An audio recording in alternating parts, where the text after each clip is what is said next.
Happy Thursday. I'm your guest host, Ethan Westerman. I know it's not your typical Thursday with Matt Jones and Bubba Carpenter here. Don't worry, they're going to be on the podcast tomorrow. They're in Omaha at the College World Series, so we'll have a special edition there. But today I'm going to be joined by Matt Jones, who's already in Omaha. Get an update from him on what's just going on up there. The teams have been practicing, or at least they're going to start practicing. The teams have arrived there, and there's already a lot of buzz going around Omaha.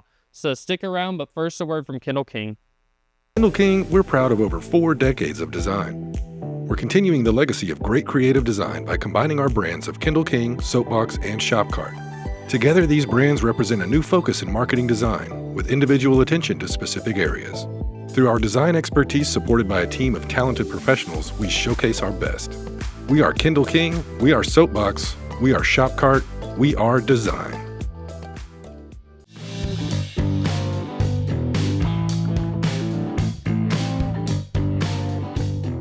Well, the Razorbacks are in Omaha, and so is Matt Jones, who is obviously not at the desk here today. Matt, what's the vibe like in Omaha right now?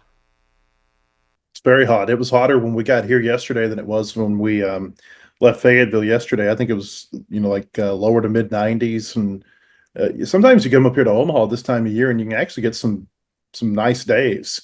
And then sometimes we come up here, like I remember 2019, it was just hot that week. It was probably the hottest I've ever experienced. And I think it's going to be kind of like that this week. You get up here on Wednesday, it's before a whole lot of the people have made it into town yet. The teams did get here yesterday. The hotel that we're staying at, I think there's like a Coastal Carolina alumni group that was here. They rolled in right before we did on a big tour bus yesterday. We went out to dinner last night down at the Old Market District and saw some LSU fans out there, saw some Louisville players out there walking around. So, the vibe during College World Series week here in Omaha every year, it doesn't matter what the weather's like or who's here. It's always real exciting. And, that was even no different last night. There's always such a great TV production for this. I'm just curious, in your opinion, what are like kind of the things that you have to go to Omaha and actually experience it? Like some of the things that just you aren't going to pick up on a TV broadcast that make Omaha what it is. You get around the ballpark and there are, it's almost like kind of like a state fair. I mean, there are tents everywhere, exhibits, like your batting companies and glove companies, they'll have exhibits out here where, they'll show you the latest bats or the latest gloves, latest equipment. I think you can even purchase some of that when you're here.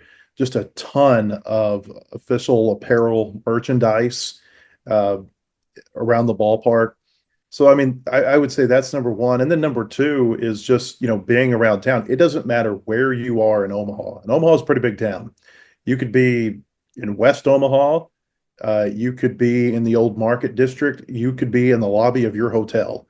And there is always something there that is College World Series affiliated. Like I remember we stayed at a hotel here in 2022, and there was a lady that showed up at 8 o'clock every morning, and she left at 5 o'clock every afternoon, and she sat at a folding table and she sold official College World Series merchandise. So it's just there's a vibrance in the city that centers around the College World Series that I don't know that the TV broadcast can really pick that up. So you wrote something that's on our website, Whole Hog Sports, right now about the teams arriving. What do those kind of days leading up to? There's games tomorrow, of course, but what do these days for teams like Arkansas-LSU look like? Till they get to actually take the field? Well, it depends on the team. When Arkansas got here yesterday, the coaches told them, "Hey, just go have fun." And I wouldn't be surprised if they ended up at Cam Kozel's fishing pond, or one of them somewhere around Omaha. I don't know that, but that wouldn't surprise me, given that not only he, but Elliot Peterson, who's their bullpen catcher, he's from Omaha too, and he's on this trip. So they got a couple of guys on this team that know the lay of the land around the town, but they were told just go have fun, kind of they were out on their own. LSU, when they got here, they went to practice right off the bus over at Creighton University. And then they went on a team dinner to Fleming's Steakhouse here in town last night. Saw LSU player or Louisville players, like I said, they were walking around the old Market District eating ice cream last night. So it just kind of depends on the team, probably depends on the coach. Dave Van Horn said that he wants the players, they'll obviously be in the stadium today because today's a practice day for all the teams. Everybody gets 50 minutes on the field today. And then after their practices are over, they've got coaches have a press conference, and then there's open locker rooms to go in and talk to the players. So that'll be kind of fun to do, talking to Arkansas's people this afternoon. They will have every team will be at a let me back up.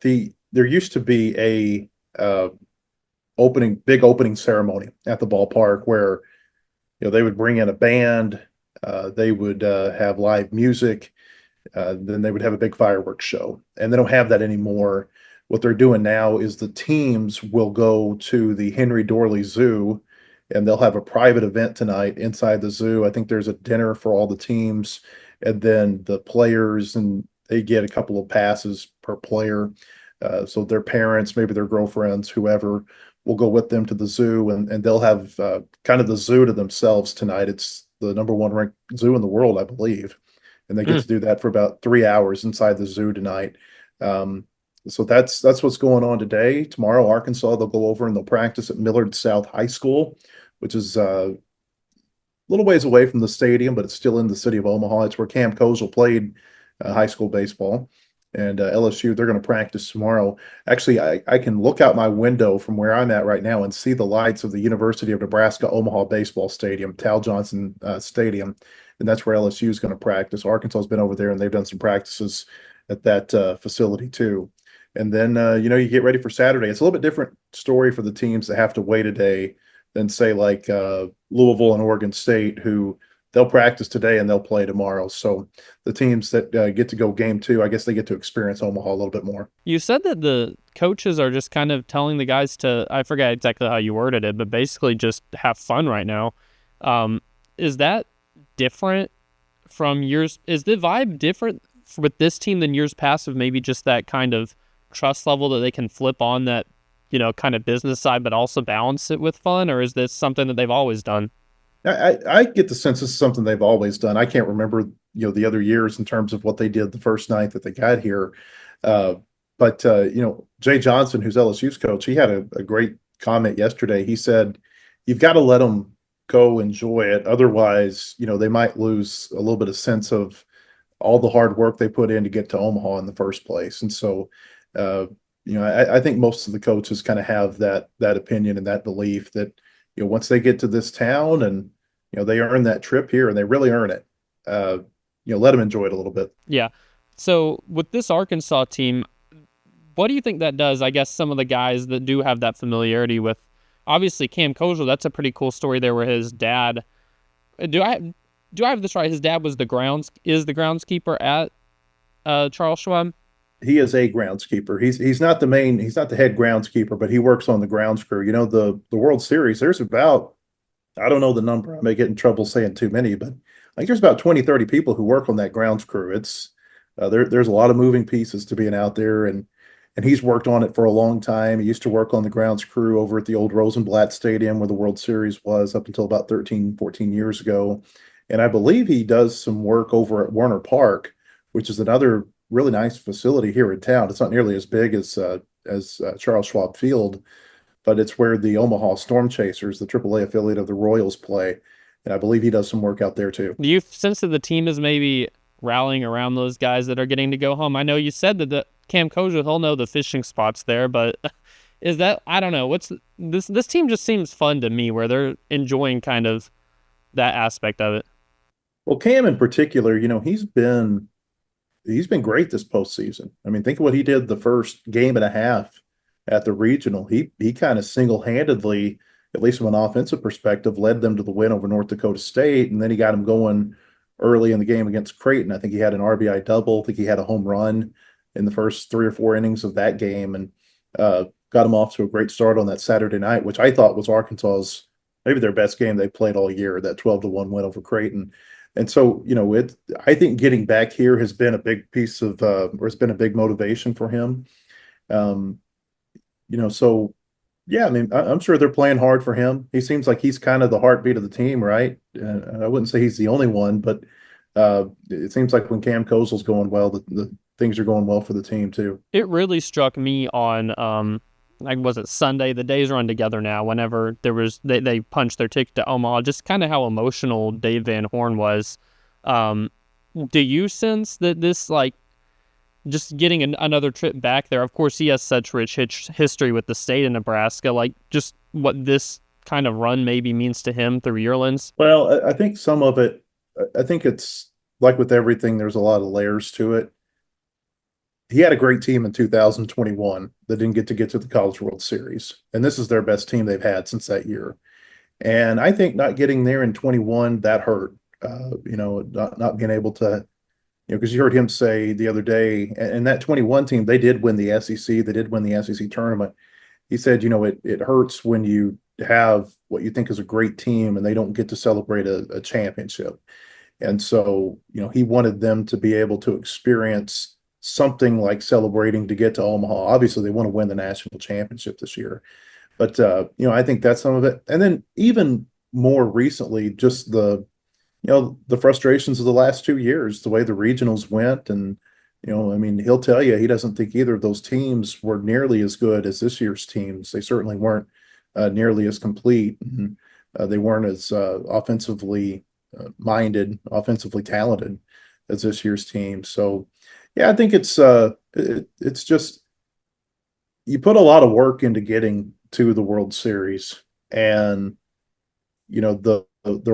this run to Omaha began over a year ago when they started recruiting the players from the transfer portal who are going to be on this year's team. And I think I think he's always a little emotional when they get to this point in the season. He may not like outwardly, show it the way he did in his press conference the other day, but I always think there's some emotions when you get to this point where it's like, hey, we did it. We got to the place where every team wants to be. It's the place where, we've been working for. They've got multiple signs in their facility, and they've had these for years, even back when they were in the old clubhouse, that say, uh, work for it, plan on it, earn it, Omaha.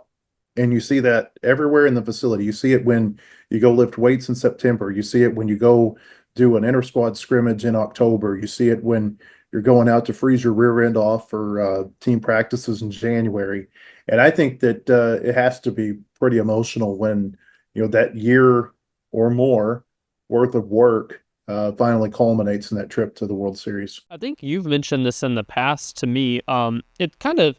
It's unique in my opinion for a program that hasn't won a national championship. But you said that like within that clubhouse and within the coaches, like that's kind of in a weird way, like for a program that's never won it, is like how they speak, and that is the expectation. Like we talk a little bit more just about that and just kind of where that comes from, you think? Well, I mean, I just think that's Dave. That's his expectation, is to get here, and he did it twice at Nebraska. And whenever he got the job at Arkansas in June of 2002, I can remember that first press conference. He said, his plan is to have a team that's continually challenging to get to the College World Series and winning national championships. And he set out to do everything he did at Arkansas, or everything he could possibly have wanted to do at Arkansas, except win the national championship. And there's an extreme amount of luck, I think, that comes with winning the championship. The best team doesn't always win the championship. It happened last year with Tennessee. It happened 2 years ago with LSU. I don't know that it happened 3 years ago with Ole Miss. I just think a talented team got hot at the end of the year. And we've seen other cases, whether it be Fresno State winning it as a 4 seed in 2008, or even what Coastal Carolina did the last time that they were here in Omaha about a decade ago. So, but the SEC championships, the trips to the World Series, those are what I think Dave envisioned. And, I can't speak for him, but I don't know that he thought it would ever grow to this. Maybe not the success that they've had, but just what Arkansas baseball has become. I mean, it's become a big deal. I'll tell you a story. The earlier this year, there was and the name escapes me. I'm sure I'll think of it here in just a minute. but a former player, his son was playing for Portland, and they came here, and Carl Stahl, that was who it was. He played here for Norm, and he played for Dave at Texarkana College. And it was the first time that he'd been back on campus since he played here in the early 1990s. And, he talked to me afterward, and he's like, this is like a big league environment here, from the media coverage to the production inside the ballpark to the number of people who come to the games. I mean, think about the Miami Marlins. How many people do they draw to a ballpark? Not very many. You might outdraw Miami at places like Arkansas and LSU and Ole Miss and Mississippi State. And that's amazing to think that college baseball has come so far. And I think Arkansas has been right there. I'm not going to say that they've been pushing college baseball forward, but they've been right there with the pack that's pushed the game forward. And, I think the success that Dave Van Horn has had has been as integral as just about any coach in the last 20 years in terms of how the game has grown. Because, again, Arkansas has been right there with LSU and the Mississippi schools and maybe another team or two in terms of elevating the profile of this sport and, elevating the fan bases that, kind of make other programs and it's like, hey, we'd like to have what Arkansas has. We'd like to have what Ole Miss has. We'd like to have what Mississippi State has on Friday night. So I think that, again, from the standpoint of getting here, maybe he thought he could do this, get to Omaha every, few years on average. But I think the way the program has grown, I don't think anybody could have envisioned that when he took the job 23 years ago. Speaking of just what Arkansas baseball's kind of become, of course, it's a big deal anytime they make it to the World Series, just how many fans do travel. I've gone before. It's pretty awesome. I'm curious, I know it's a little bit early. Probably fans will trickle in more from Arkansas-LSU the day before they play, but have you gotten a sense of fans kind of taking over yet, or is it still a slow stream? Not yet. I know there's like a 30-foot Mardi Gras style tiger on the way up here from Louisiana. I've seen some social media posts about this. I think Saturday night's game has got the potential to set a record for attendance at the College World Series. I really do. I think and maybe it's been broken since then, but in 19, when Arkansas played Florida State here on a Saturday night, great game, 1-0. Florida State scored in the 9th inning to win it. But I think there were like 27,000 people in the ballpark. They were still letting people in the general admission line in the 7th inning of that game. It was insane how packed the ballpark was that night. And that first weekend, there are a lot of people who are just local or, somewhat local, or maybe they just want to experience the College World Series on Father's Day weekend and they make a trip up here with their dad. Who don't have any affiliation to any of the teams who are here, who just, they're here. They want to go to the games. They want to experience what the College World Series is all about. And so you have that element, and then you have these two fan bases, Arkansas and LSU, who every time that they come to the World Series, they expect to take over this town. And not only are they here simultaneously, but they're here in the same bracket. And it's a little bit different story if, say, LSU's playing on Friday and Arkansas's playing on Saturday, and then LSU plays on Sunday and Arkansas on Monday. No, they're all battling for the same tickets. And so I don't know if maybe they'll let too many people in 2019. Maybe the fire marshal comes in and says, hey, we can't have 27,000 something again. But if they're not trying to limit those people who have, those types of tickets, I could see this being just a huge, huge crowd on Saturday night. And, it should be a good game. I mean, think about the last time that these two pitchers who we think are going to pitch Saturday went against each other. That was a phenomenal game, even if a lot of people probably slept through it because it didn't end until after 1 o'clock in the morning. So I think it has the potential to be kind of a special environment here Saturday. Yeah, I'm not sure I know another World Series game that this early ahead of it happening I felt as much buzz kind of about it, but stick around in just a little bit. We're going to talk a little bit more about Arkansas-LSU. At Kindle King, we're proud of over 4 decades of design. We're continuing the legacy of great creative design by combining our brands of Kindle King, Soapbox, and Shopcart. Together, these brands represent a new focus in marketing design with individual attention to specific areas. Through our design expertise supported by a team of talented professionals, we showcase our best. We are Kindle King, we are Soapbox, we are Shopcart, we are Design.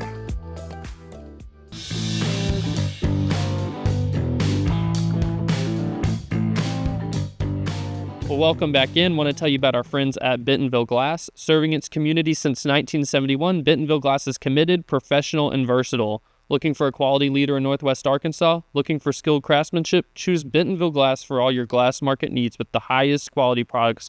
Come by and see them at 507 South Main in Bentonville or bentonvilleglass.com. Also want to tell you about Whole Hog Sports, our website. Get all the latest breaking news on Razorback sports at wholehogsports.com. Think we're the most in-depth source for all Arkansas sports with our award-winning team of reporters and photographers that bring subscribers the most trusted Razorback news. We have analysis, the latest in recruiting, and unique stories of all your favorite teams. Subscribe today at wholehogsports.com.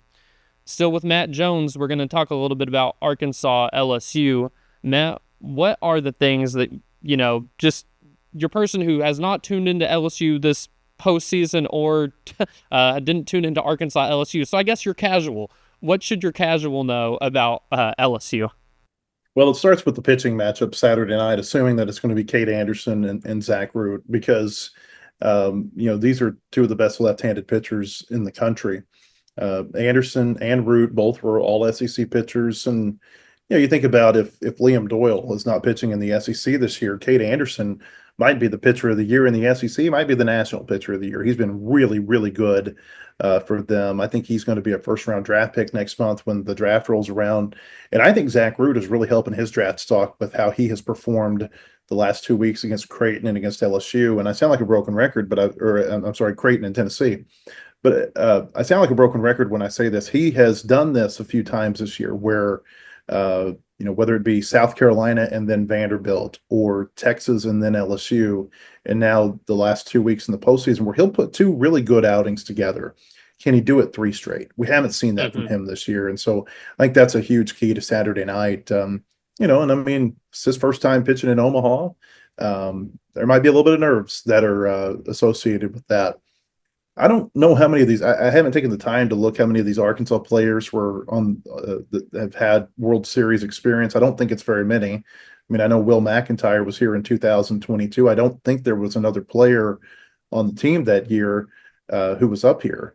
LSU, I believe they've got about a half dozen or more holdovers from that team that won the national championship here 2 years ago, and so they do have a little bit of a bonus in terms of.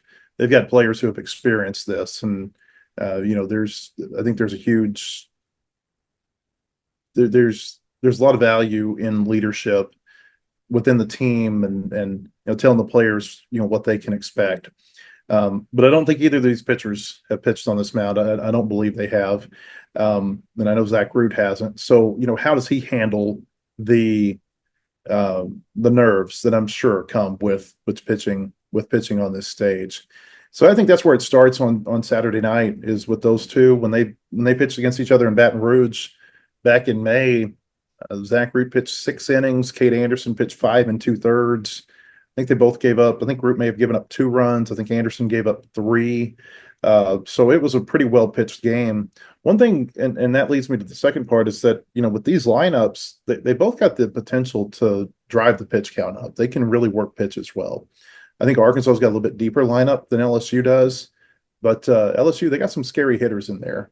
Like Jared Jones, they call him Bear. He's their first baseman. I mean, this is a ballpark that you really have to be strong and get a good swing off to get it out of here. I could see Jared Jones, hitting a home run or two during their time in Omaha, depending on how long they stay. So I think Arkansas is a deeper lineup. I think Arkansas's got a better bullpen. I don't know how much the bullpen comes into play, though, in game one when everybody's pitchers are fresh. I think LSU, their first 3 or 4 out of the bullpen are probably just as good as anybody's first 3 or 4. Chase Shores, the big right-hander that they have, who he pitched against Arkansas a couple of times. He's really, really good. I think it really begins with starting pitching and what team is able to get the other guys starter out early. Since you've been covering the Razorbacks, can you remember a team that has maybe that's made it to Omaha, that has had less, I guess, experience playing on that stage, or is this kind of a new a new record. Well, no, I mean there've been some teams that have had less experience. Like in 2009 when Arkansas came here, it was the first time that the program had been here in 5 years. When they came here in '04, the program hadn't been here in 15 years. And that was before transfers were very prevalent. You might have one or two transfers on your team, but if you had transfers, in that day and age, it was mostly junior college guys, and so they wouldn't have played at this level either. In 2012, they had a little bit of experience on that team. They had some infielders who had been here and had been freshmen in '09. 15 had a little bit less experience, I think, than the 2012 team did. I mean, yeah, there have been some teams that have been less experienced here, but because they didn't have any players. But again, I think Will McIntyre's the bridge to Arkansas's last College World Series appearance. Dylan Carter might have been on that 22 team, and he might have been redshirting.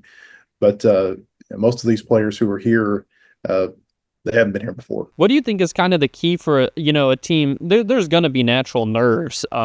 Of course, whenever it's your first time playing at a stage like that. I mean, it's I think every kid's dream that grows up like watching college baseball.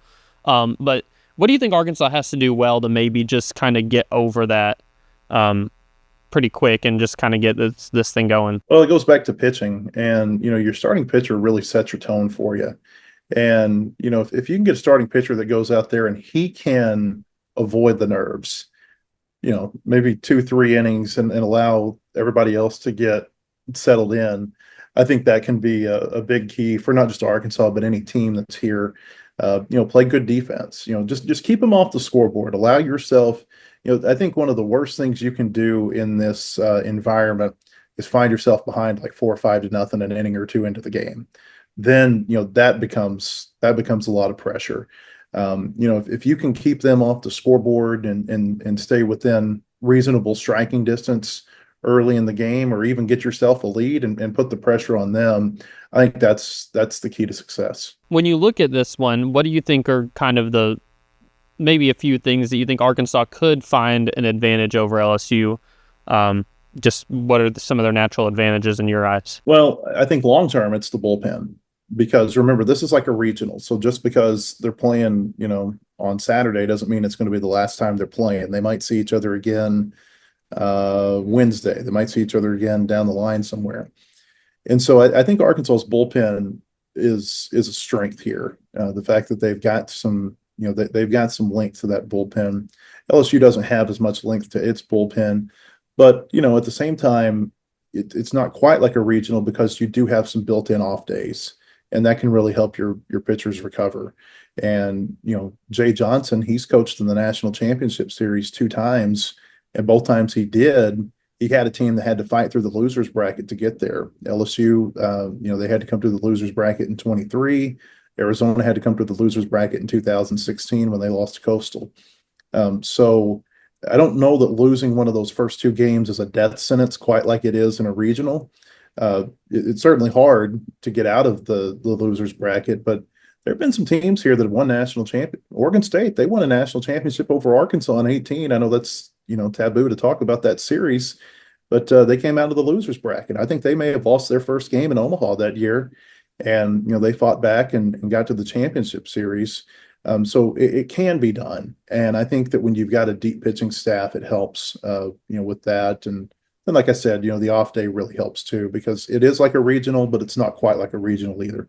When you look at just kind of this field in general, of course, Arkansas-LSU is taking a lot of, everybody's energy right now because it's just that big matchup. But what do you think are some of the storylines of this World Series that maybe aren't getting enough, talk? Well, I think Murray State, they keep getting labeled Cinderella. I think they've actually got a couple of pretty good starters and starting pitchers. That could make them a dangerous team here. I'm really looking forward to, on Arkansas' side of the bracket, seeing Brock Chalowski of UCLA. He's their shortstop. The Golden Spikes Award announced 3 finalists for the National Player of the Year. The Dick Hauser Trophy, which is the National Player of the Year award that's given by the National Collegiate Baseball Writers Association, it had those 3 Golden Spikes finalists plus Brock Chalowski. And Chalowski, I think he's a sophomore, so he's got another year where he could potentially be the player that everybody's watching in college baseball next year. I'm looking forward to seeing him. He's had a big year, and I think from a Golden Spikes perspective, he probably got overlooked a little bit because, uh, I feel like West Coast baseball, you kind of play in a vacuum. And, Big Ten baseball, you kind of play in a vacuum. And so I don't know that as many people got a chance to see him as maybe should have this year. So I'm looking forward to seeing that. And then, on the other side, you got this Coastal Arizona game that, this is a rematch of the championship series 9 years ago. There's a lot of people that are excited to see that. And then Oregon State and Louisville, that should be a pretty good matchup. Looks like Oregon State's going to be the favorite on that other side, but Coastal, they're 53-11, and they barely lost for like 2 months. And they're a team that I think could, maybe surprise some people and make a run here. Now to the important question. We'll end on this. What does the next couple of days look like for friend of the show, celebrity football guest picker Jack Jones? Well, he's down. He's taking a tour of the University of Nebraska Omaha campus right now. Future Maverick could take, yeah, maybe. I didn't know 7 college tours, but he's on something. I don't know exactly what. He loves it, and all of our kids are here with us, and they've all been here to Omaha before, and this is a fun town. This is one of those deals where, because we come up here so frequently, and then when we get here, we spend so much time here. I mean, I got here yesterday, and if Arkansas goes 0-2, I'll still be here for a week. And if they win any games, I'll be here for, longer than a week, and maybe, closer to 2 weeks. In 2018, the national championship series, I spent 15 nights in a hotel here in Omaha. So these trips can be very long. But you get to know the town, and, it's kind of like, I don't know, it's kind of like that summer lake resort or something that your family goes to for a, vacation every June or July. That's kind of what Omaha is for us. It's work, but you also you're able to find some time to have some enjoyment in there too. You got your restaurant. We went to Spaghetti Works last night in the Old Market District. That's a restaurant that we try to hit every time that we're here. There's a restaurant here called the Drover. It's a steakhouse that is just phenomenal that we try to hit. There's a pizza place here called Zio's that we try to get every time we're here. So I don't know, it's just kind of it's not an every year thing, but it's been every 2 to 3 years for many years now, and it's just fun to be back and kind of see all the places that are familiar to you, because this town has become very familiar to us. When we've been up here, it's my 7th time to cover the College World Series, so it's a lot of fun up here. If people haven't been, I would encourage them to come to Omaha and check this out, because it's really unlike anything else that I think exists in sports. It's kind of like a baseball Disney World. Am I right? Yeah, and it's more fun than a bowl game, because a bowl game used to. It's not this way quite so much anymore. A bowl game, you used to get there a week beforehand, but a lot of times, like if you play at the Cotton Bowl in Dallas, Dallas is so spread out that you kind of have to know where to be if you're going to see people who are there for the bowl game too. This is a lot different deal, because Omaha, it is a big town, but it's not too big. It's not Dallas big. And, so it's like everything here in this town revolves around the World Series. And then you get more than one game. I mean, you come up here and you're guaranteed to get at least 2 games up here. It's just, like I said, it's really unlike anything else that I can think of in college sports, because you do get multiple games. And it's just a really, really fun time. Well, Matt, thanks for hopping on this video call. Glad to see you, even if I'm sitting in your chair right now. So, hey, and tomorrow, everybody, we're gonna have Bubba Carpenter on. He's making his way up to Omaha today, so he and I will have our normal podcast. I know we usually do that on Thursday, but we're gonna have our podcast on Friday tomorrow. Bubba and I will look a lot more into this Arkansas-LSU game. Well, that's a nice little place to end this one. Thanks, everybody, for tuning in today. You can catch up with all of our baseball coverage on wholehogsports.com right now. We're going to have a lot this week. Hope everybody has a great rest of their Thursday.